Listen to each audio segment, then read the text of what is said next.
because we have sales coordinator who will assist you with your problem.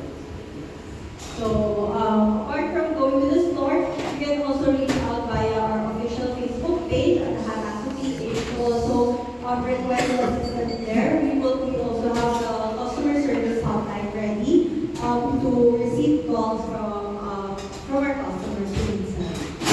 Yes, and that's also part of our strategy also for next year. So we won't stop of having like very few service center. But part of also our strategy for next year is to have more concept stores, and those concept stores will also have their own service center.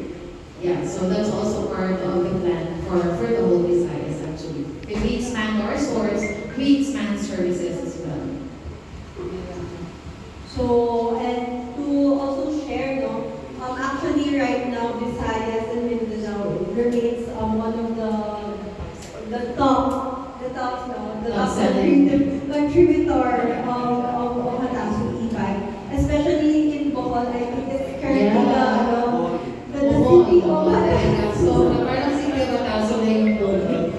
Yeah, and yeah, because we already captured the town's area because as we all know, St. Bernard talaga sobrang dami niyang stores, and then we already put our units there. Tapos meron pa kami 2x1 store, may Talibo na kami, and we also have Tambilaran, and as you all know, Panglao area, we have a lot of foreigners, we have a lot of tourists there. They prefer e-bikes because it's really cost efficient talaga.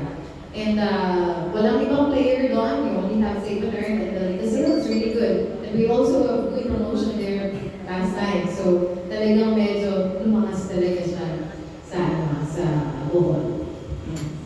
So we are hoping na more cities will slowly be converted to HATASU EBIKE. And hindi ko pala na-mention because of our partner, Home Credit, which is here, with these people that I invited, they are also the reason why our sales went up because they have given 70% share of the total sales for the whole Visayas sales.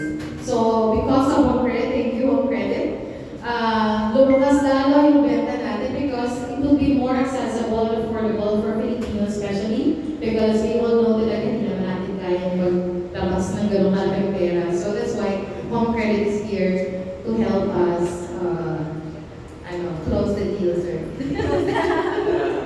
Yeah. Thank you so much for that question. If gasoline automobile needs APM, how about for the e-bikes? Needs what? What is PM for the e-bikes? The maintenance, the preventive maintenance for e-bikes. Okay. Yung maintenance ng e-bike. Actually, we have for 2 and 3 wheels. For 3 wheels, you have to do change oil also. Okay. Yeah. Kailangan din siya i-change oil. It's either 6 months or 1 year. But for the 2-wheel, hindi na masyadong maintenance. Same with the bikes lang siya. So you just have to check the brakes, something like that. Because normally, if it's bike, yung mga handbrake, mostly the sira, di ba? Kamay para Sunday. We have our technicians here. If you have more technical questions, you can also answer. Yeah. But the maintenance, hindi na masyado, di ba? Only for the oil. Yeah. Yeah. User, pwede si user yung mag-perform or actually, if the user is very he has a lot of knowledge technical with technicalities of the e-bike, he can. But our technicians are ready to help you, assist you with the change oil. Kasi minsan, mostly kasi hindi pa talaga familiar how to do it. So we can assist. Yes, and then as much as possible, if you really don't have like a good or proper knowledge